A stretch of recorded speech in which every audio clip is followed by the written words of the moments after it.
Hello दोस्तों, मैं अपने सादा नैरा ज्ञान यूट्यूब चैनल में सभी का स्वागत करते हैं। हम लोग आज से देखेंगे एसपीडी रेलवे सामान्य विज्ञान। इसमें हम लोग साइंस का क्वेश्चन पूरा करेंगे जो रेलवे के driver, technician, NTPC, CBT 1, CBT 2, RPF constable एवं आरपीएफ एसआई के लिए महत्वपूर्ण प्रश्न होंगे। यानी जितने भी गवर्नमेंट एग्ज़ाम हैं उस सभी में साइंस आने वाले, इसको एक ऑब्जेक्टिव में हम लोग क्लियर आज से करेंगे। रोज़ 40 से 50 क्वेश्चन हम लोग ऐसे ही करते रहेंगे, आगे बढ़ते रहेंगे। चलिए, पहला है इसमें एस्टिग्मेटिज्म एक बीमारी है। यह आँखों की बीमारी है। किसकी बीमारी है? आँखों की। एक और क्वेश्चन आँख से पूछता है जो ग्लूकोमा एवं ट्रूकोमा किसकी बीमारी है? आँख की। 2 नंबर में है विश्व स्वास्थ्य दिवस कब मनाया जाता है? ऑप्शन में 7 अप्रैल, 15 मार्च, 19 और 9 अप्रैल, 10 अप्रैल। तो ये क्या होगा? 7 अप्रैल। विश्व स्वास्थ्य दिवस कब मनाया जाता है? 7 अप्रैल को। मैलाकाइट किस धातु का खनिज है? तो भाई सब कोई जानता है, तांबा का। मैलाकाइट किस धातु का खनिज है? तांबा का। किस अम्ल का उपयोग सीसा संचायक बैटरी में किया जाता है? तो भाई मेरे सल्फ्यूरिक अम्ल। कौनों भी बैटरी में सल्फ्यूरिक अम्ल का प्रयोग किया जाता है। मनुष्य के शरीर में कितना लीटर रुधिर होता है? यानी मनुष्य के शरीर में रक्त कितना होता है, खून कितना लीटर होता है? तो 5 से 6 लीटर। मनुष्य के शरीर में कितना लीटर रुधिर होता है? 5 से 6 लीटर। विद्युत धारा का चुंबकीय प्रभाव का सर्वप्रथम अवलोकन किसने किया, या चुंबकीय प्रभाव का खोज किसने किया? तो ये चुंबकीय प्रभाव का खोज ओस्ट्रेड ने किया है। कि कौन किया है? ओस्ट्रेड। न्यूरॉन किसकी इकाई है? तो न्यूरॉन जो है तंत्रिका ऊतक की इकाई है। न्यूरॉन किसकी इकाई है? तंत्रिका तंत्र की। ब्लैक होल सिद्धांत की खोज किसने किया? तो एस चंद्रशेखर। कौन किया है? एस चंद्रशेखर। शरीर में हीमोग्लोबिन का कार्य क्या है? तो शरीर में हीमोग्लोबिन का कार्य ऑक्सीजन का परिवहन करना, यानी शरीर के पूरे अंगों में ऑक्सीजन को ले जाना। ऐसे हीमोग्लोबिन के कारण ही रक्त का रंग लाल होता है।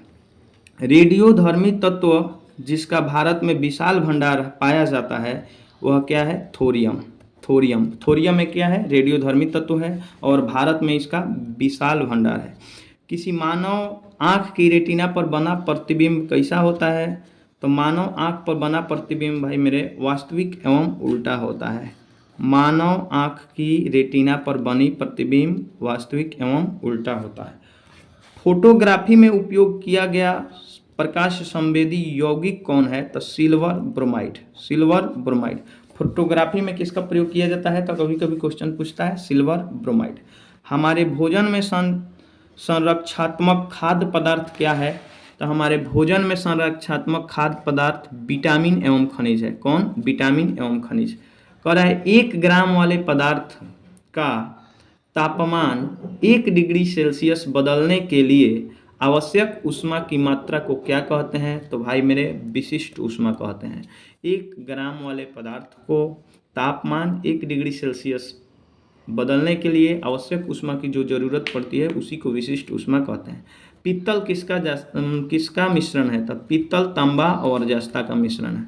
पीतल तांबा और जस्ता का मिश्रण है। टांका किसका मिश्रण है? तो सीसा और टीन का मिश्रण क्या है? टांका। सीसा और टीन का मिश्रण टांका, या सोल्डर कहेगा तो सोल्डर। सोडा वाटर बनाने के लिए कौन सी गैस प्रयुक्त की जाती है? तो कार्बन डाइऑक्साइड। सोडा वाटर बनाने के लिए कौन सा गैस प्रयोग किया जाता है? Carbon dioxide.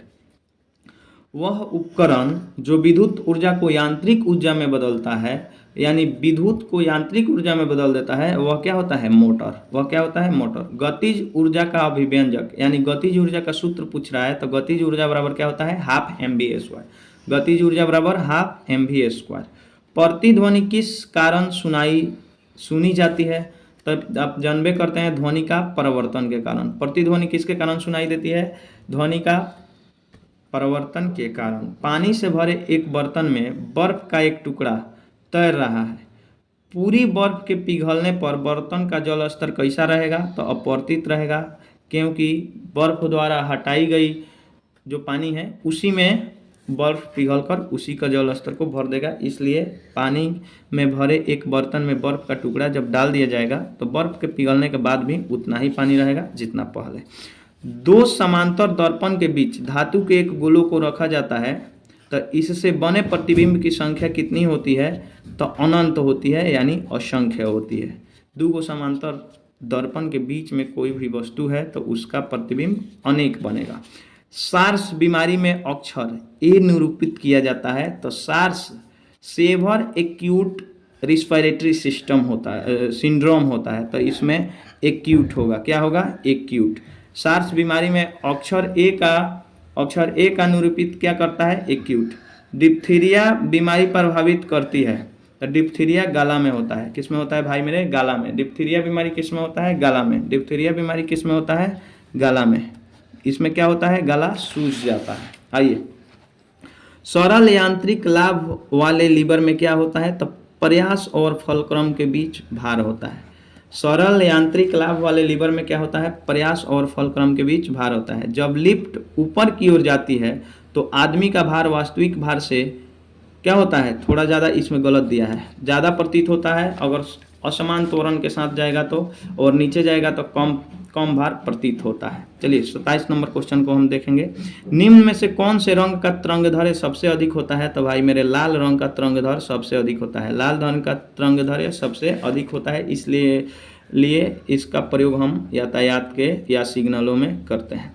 1 माइक्रोन किसके बराबर होता है? तो 1 माइक्रोन बराबर 0.001 mm होता है। 1 माइक्रोन किसके बराबर होता है? 0.001 mm होता है। सभी गैस शून्य आयतन प्राप्त करते हैं जब तापक्रम घटाया जाता है तो -273 डिग्री होगा ना, तो सभी गैस अपना आणविक गति क्या होता है? रोक देता है, इसलिए इसे परम शून्य ताप कहते हैं। -273 डिग्री को क्या कहते हैं? परम शून्य ताप कहते हैं। एसिड यानी अम्ल बदलता है तो नीले लिटमस पत्र को लाल कौन कर देता है? अम्ल। हम लोग पढ़े थे ना, जो अम्ल नीले लिटमस पत्र को क्या कर देता है? लाल कर देता है। चीनी के घोल में तापक्रम बढ़ाने पर चीनी की विलेयता जो होती है वो बढ़ जाती है। क्या हो जाती है? बढ़ जाती है। चीनी के घोल में अगर चीनी पानी के घोल में क्या कीजिएगा? ताप दीजिएगा, उसमें दीजिएगा तो उसकी विलेयता बढ़ जाएगी। कार्बन का शुद्धतम रूप कौन है? तो हीरा। कार्बन का शुद्धतम रूप कौन है? हीरा। निम्नलिखित में से कौन सा तत्व कार्बनिक यौगिकों में मौजूद रहता है? तो कार्बनिक यौगिकों में कार्बन मौजूद होता है। हमेशा कार्बनिक यौगिक में क्या रहेगा? कार्बन होगा। चलिए, कौन सी गैस का आवरण सूर्य से निकलने वाली पराबैंगनी किरण को अवशोषित करता है? तो भाई मेरे ओजोन परत। क्या होगा? ओजोन परत। ओजोन परत। कौन सी गैस का आवरण सूर्य से निकलने वाली पराबैंगनी किरण को अवशोषित करता है? ओजोन परत। मायोपिक आंख किसके प्रयोग द्वारा ठीक की जा सकती है? तो मायोपिया मतलब क्या होता है? निकट दृष्टि दोष।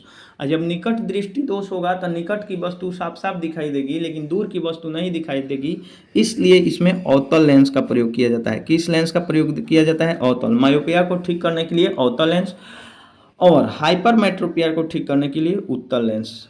हम लोग इतना एक वीडियो में 35 40 क्वेश्चन करेंगे जिससे हमारा रिवीजन हो पाए। इसका बेसिक जो बात है यह बात है कि हम लोग फटाफट क्वेश्चन एसपीडी को जल्द से जल्द समाप्त करें, चाहे जैसे रेलवे की तुरंत एग्ज़ाम होने वाली है उसमें हम लोग को ढेर से ढेर फायदा मिले, इसका यही प्रयास है।